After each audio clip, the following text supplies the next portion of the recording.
नमस्कार बच्चों, आज मैं पुनः आपके समक्ष एक नए पाठ को लेकर प्रस्तुत हूँ जिसका शीर्षक है स्वदेशी।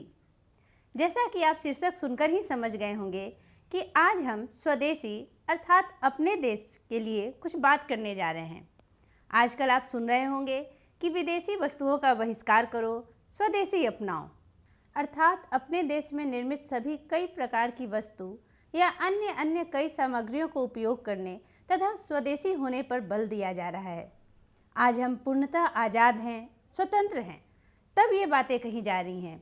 लेकिन आज हम जो पढ़ने जा रहे हैं वह बद्री नारायण चौधरी प्रेमघन द्वारा लिखित कविता है। यह कविता तब लिखी गई थी जब हमारा देश गुलाम था, अंग्रेजों के अधीन था। तब की स्थिति और आज की स्थिति में कितना अंतर है, यह आज भी वैसा ही स्थिति है। इस कविता को पढ़ने पर ही हम चिंतन कर पाएंगे।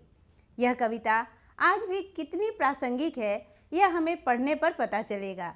हमारे पाठ्यक्रम में ऐसी कविताओं का होना कितना आवश्यक है, यह हमारे लिए जानना अति आवश्यक है। तो कविता पढ़ने से पहले हम कवि परिचय जानेंगे। तो आइए बद्री नारायण चौधरी प्रेमघन का हम एक संक्षिप्त परिचय जानें। ये जो आप तस्वीर देख रहे हैं, ये हैं प्रेमघन। प्रेमघन का समय या फिर प्रेमघन का जन्म अगर हम कहें तो 1855 ईस्वी में हुआ था और उनका निधन 1922 ईस्वी में। प्रेमघन का पूरा नाम बद्री नारायण चौधरी है और इनका उपनाम प्रेमघन। इनका जन्म 1855 ईस्वी में मिर्ज़ापुर में उत्तर प्रदेश में हुआ। इनका काल, जिस काल में ये रचना करते थे, वह था भारतेंदु युग। आधुनिक काल के अंतर्गत भारतेंदु युग था और ये भारतेंदु मंडल के कवि हैं। इन्होंने रसिक समाज, जो कि 1874 ईस्वी में मिर्ज़ापुर में, उसकी संस्थापना की थी। संस्थापक रहे ये रसिक समाज के। 1874 ईस्वी में इन्होंने रसिक समाज की स्थापना की थी। इन्होंने आनंद कादम्बनी नामक एक मासिक पत्रिका का भी संपादन किया था। नागरी नीरद साप्ताहिक पत्र है, इसके भी ये संपादक रहे हैं। इनके भाषा की अगर बात करें तो इन्होंने काव्य में ब्रज भाषा का प्रयोग किया है और गद्य के लिए खड़ी बोली।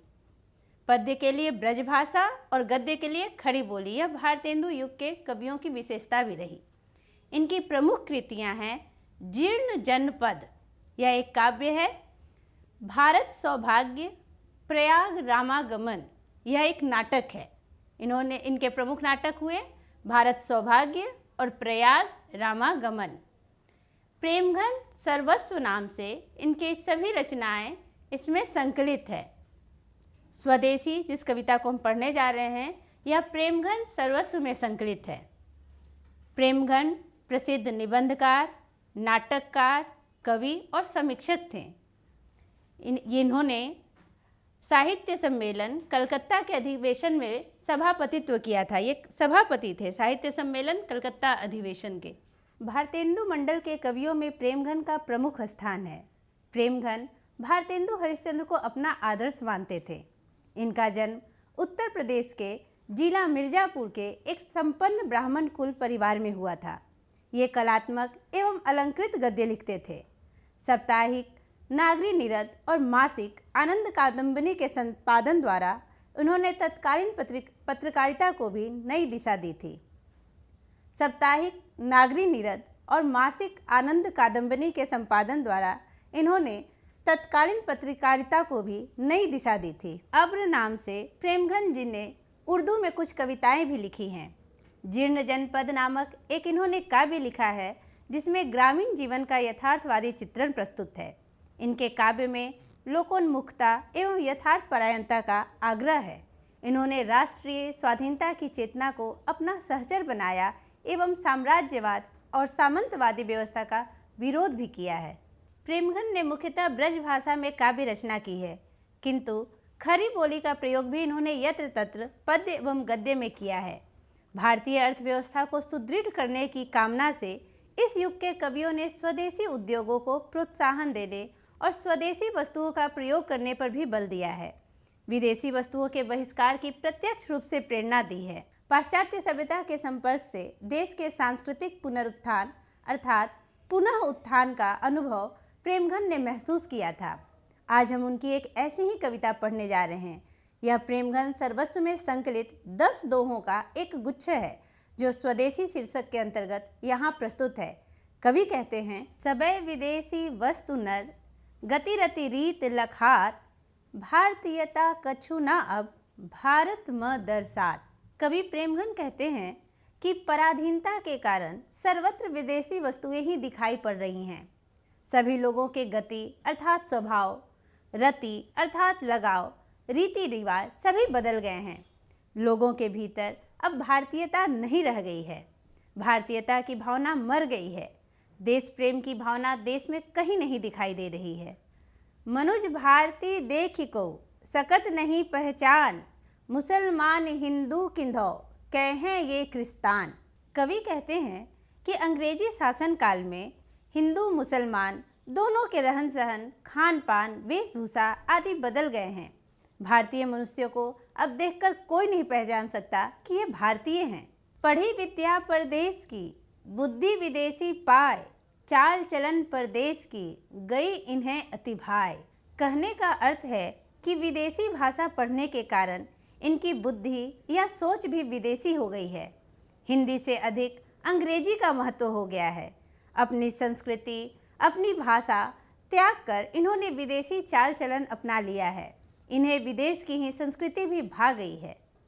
ठटे विदेशी ठाठ सब, बन्यो देश विदेश, सपने हो जिनमें न कहूँ, भारतीयता लेस। कवि कहते हैं कि ठाट बाट, रहन सहन, रुतबा सभी विदेशी हो गए हैं। अब सपने में भी भारतीयता लेस मात्र भी नहीं दिखाई दे रही है। सपने में भी भारतीयता नहीं झलक रही है। लेस का अर्थ होता है थोड़ा, यानी थोड़ी मात्रा में भी भारतीयों के बीच भारतीयता नहीं रह गई है। बोली सकत हिंदी नहीं, अब मिले हिंदू लोग, अंग्रेजी भाखन करत, अंग्रेजी उपभोग। कवि कहते हैं कि अब हिंदू लोग आपस में मिलने पर भी हिंदी नहीं बोल पा रहे हैं।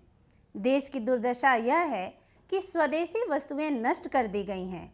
अंग्रेजी भाषा के प्रचार प्रसार के कारण भारतीयता के लक्षण दिखाई नहीं पड़ रहे हैं। सभी अपनी सुख सुविधा की प्राप्ति के लिए अंग्रेजी का उपयोग कर रहे हैं।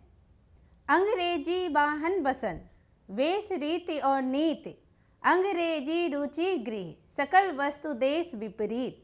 कवि प्रेमघन जी कहते हैं कि अंग्रेजी शासन काल में भारतीयों की मनोदशा इतनी बदल चुकी है कि वे भारतीय वस्तुओं का उपयोग करना छोड़ चुके हैं।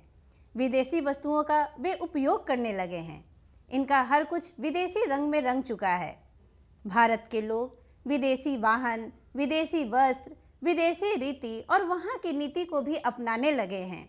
घर हो या बाहर, सभी स्थानों पर वस्तु हो या संस्कृति, सभी में अंग्रेजीपन की रुचि दिखाई दे रही है। यह हमारे देश के रीति रिवाज के बिल्कुल विपरीत है।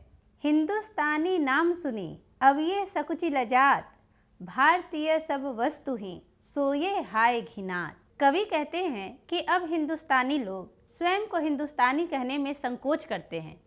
वे हिंदुस्तानी सुनने पर शर्म महसूस करते हैं। भारतीय अपनी ही स्वदेशी वस्तुओं से घृणा करने लगे हैं। देश नगर बानक बनो, सब अंग्रेजी चाल, हाटन में देखूं भरा, बसे अंग्रेजी माल। कवि कहते हैं कि भारतीय हाट बाजारों में अंग्रेजी वस्तुएं भर दिए गए हैं। भारतीय इन वस्तुओं के स्वयं व्यवसायी बन गए हैं।